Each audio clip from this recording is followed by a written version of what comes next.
Farouk is the penultimate freight forwarder that gets tech and leans on tech.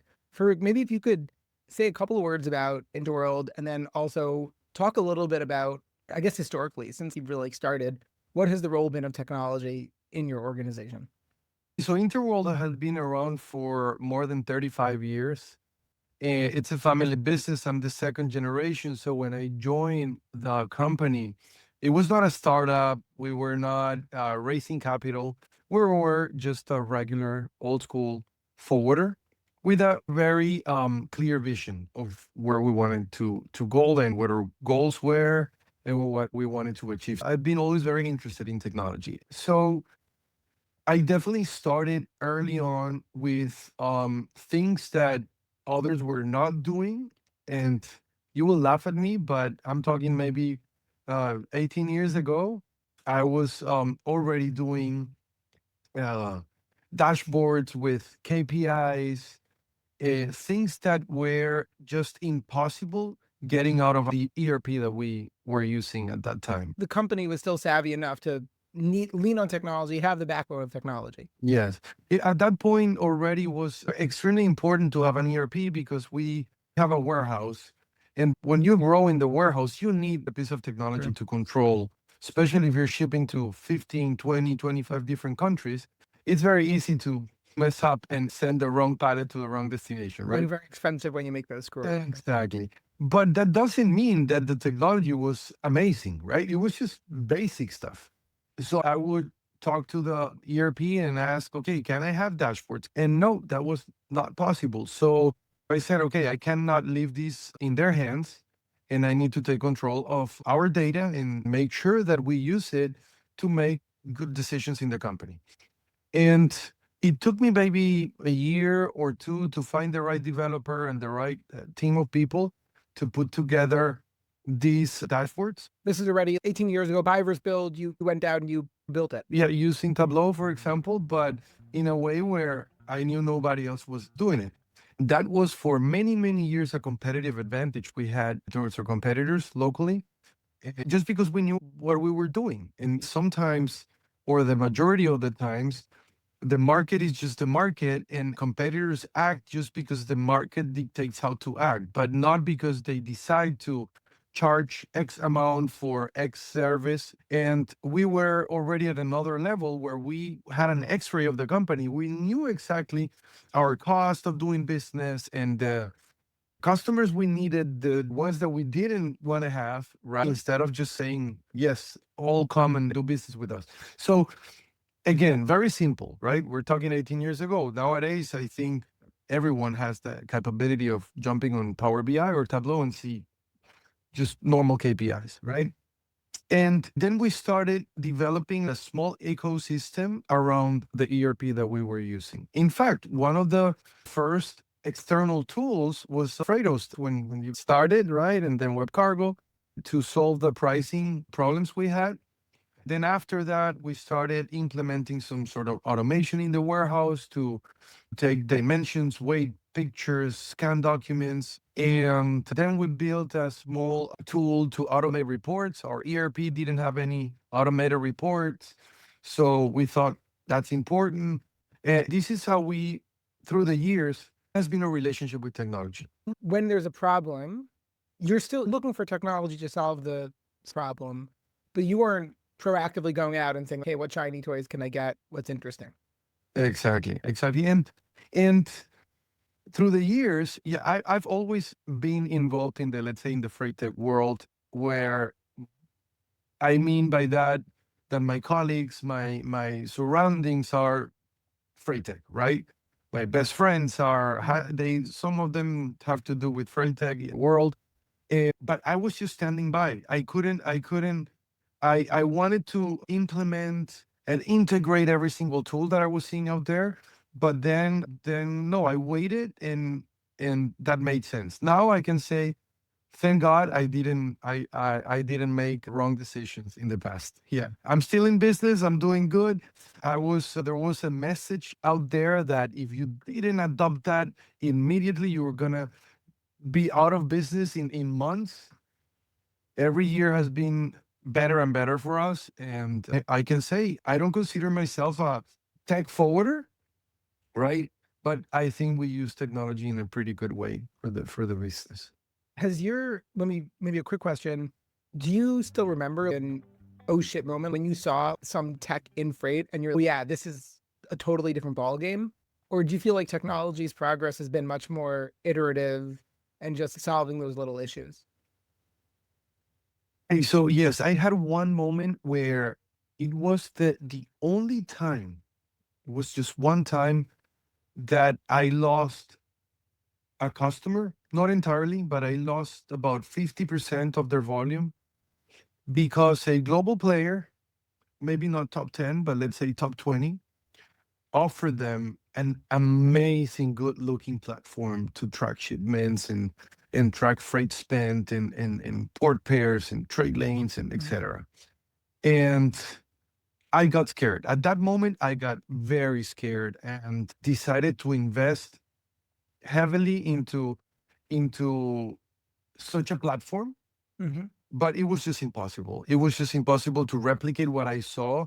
This company, the owner is also the founder of this gaming company. So he took the gaming engineers and Mm-hmm. put this amazing product in front of the freight customers, right? That was the only time I felt threatened by the situation. But then that's it because I gained the customer back because the platform was just a platform. But when it Mm-hmm. came to issue bookings on time and be there to pick up the phone and resolve if there was a rollover or I don't know, Mm-hmm. that's where we added value. And it didn't mean that I didn't have to implement such a solution, but it was a wow moment where I realized, man, customer service is more important or as important as having a good piece of technology for the business. Has your view on technology changed at all? Or are you still taking that same perspective of when I have a problem, I'll look for it? Is this a, oh my God, everything's changing? Or is it just, okay, it's another piece of tech and that's okay? It's a great question, Eitan, because if we go back 5 years ago, I was probably more skeptical than most, right? Not because I didn't believe in technology, but because I'm an operator and I care deeply about ROI, right? What fundamentally changed my view, especially in the last, I would say the last few months, right, is definitely AI. Like for the first time, technology doesn't require massive budgets or multi-year development cycles to be useful. I've been building for the past 2 months some tools that are just incredible. It's just I love that. it's not just seeing my KPIs, is seeing my data come alive with trends, with insights, with alerts that are almost impossible to realize just by by seeing. It's super interesting for me to talk to somebody who's vibe coding on the operator side rather than on the tech side. As the marketing guy, I'm not going to integrate that into our underlying product because people depend on our product every single day. And right, thousands of freight companies are using us in real time. You kind of know what's safe and what isn't safe. Do you think this is a new world for you from a freight tech perspective where by next year, half of your, I don't know, what percentage of your code base is going to be internally developed yourself rather than buying? So I think a big percentage is going to be developed by us with AI. I do have a small tech team just to make sure that whatever my idea is, that is put in a safe place, first Mm-hmm. of all, right? And that it's scalable. Because when I started 2 months ago, Aitan, I have no clue about technology. Like I don't know how to write code, but but I was able to connect API my system to this tool, and what I'm seeing now is it's not an out of the box solution. First of all, we might talk about small and mid-sized forwarders, and what really makes us special is that we thrive in niche markets.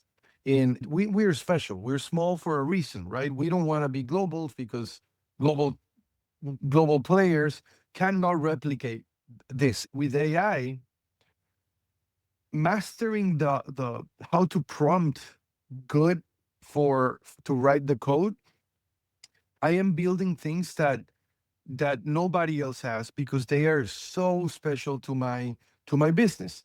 So a simple example is productivity KPI, right? When you talk to a global player, they would say X amount of files per person. That's it. Mhm. X amount in air, X amount in ocean. In my case, to cut an airway bill to Brazil is way different than cutting an airway bill to Saudi Arabia in terms of the workload, in terms of all the steps in compliance. So I've been able to build this productivity dashboard, not just with a simple shipment divided by headcount, but putting all these little extra stuff to create a unique KPI for productivity in a specific lane or sector, right? And now try to replicate that with a out of the box tool. It's very difficult. And most of the tech companies won't have the expertise, especially as you go more vertical, more niche. They're not even know that's a thing, right? So that's, I mean, this is where you can. That's do you? I mean, You you know what mentioned, the big yeah. change, Eitan, is that in this case, now it's me doing it because I am the one who knows the business better than anyone in my company, right? So if I put this in the hands of a developer only, there has to be a long learning curve to understand the insights of my business. So, but now I have the capability to say exactly what I want, and I can see it come to life in minutes, in minutes. So it's just incredible. I'm honestly, I am. I don't know what's going to happen in a couple of months. It's I have that exact same crazy. feeling. I get that exact same feeling. I don't. I want to move on to the next question, but I don't want to drop this part yet. If you are speaking to the CEO or owner of another small or mid-sized freight forwarder, what do you think they can do to get started with that approach? What do they need to know in order to start doing what you're doing, in order to start building and speccing and understanding what they're capable of building themselves? Well, this might not be the answer you're expecting from me, but it's what defines. It's the reason why I believe I'm able to do it. And I think it's creativity. You need to be super creative and understand your business well enough to see where you can add more value to your business. At the end of the day, all of this is to create value. There's been a whole lot more M&A over the past couple of years. Where do you think life is going for mid-sized freight forwarders? One of the things that we have been seeing more is kind of the death of the annual tender and more annual tendering, but then more going to your carriers and doing kind of periodic monthly or quarterly rate refreshes. Is that a game that you're playing, or are you more, once you're more focused on an annual one trade lane or 5 trade lanes, you can just focus on your annual tendering? I review my contracts if sometimes every month, sometimes every month. I have I have walked away of just FAK contracts, right? Talking about ocean, I'm leaning more towards commodity specific rates, named accounts, because you're not gonna cut it just with FAK rates, right? Right. We have them, we negotiate them, and yes, they last for half a year. We're being very intentional also on being on top of carriers. And you can only do that when you have the right tech and when you're living in a world where you're much more agile. That's amazing. I think you talked about this in the very beginning around, or when you were talking about how you need tech and you need customer service. And this is something that the more AI becomes prevalent and the more it all goes towards autonomous, I think the more important it becomes to be able to differentiate with customer service, human customer service. With your experience in the business so far, what does amazing customer service look like? The customer service that wins back your customers, what is that customer service?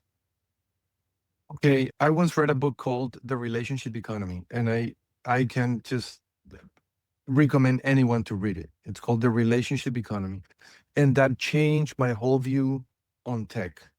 Not in a negative way, but in a way where amazing customer service doesn't fundamentally change just because the industry becomes more digitized, right? Amazing customer service is amazing customer service, right? You can use technology to help you with that, but yeah, technology should enable the service, but not replace it.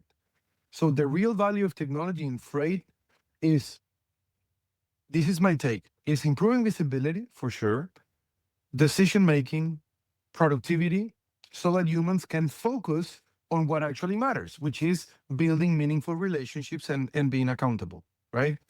So one of the biggest mistakes that people make when analyzing our industry and tech is comparing it to Airbnb and Uber.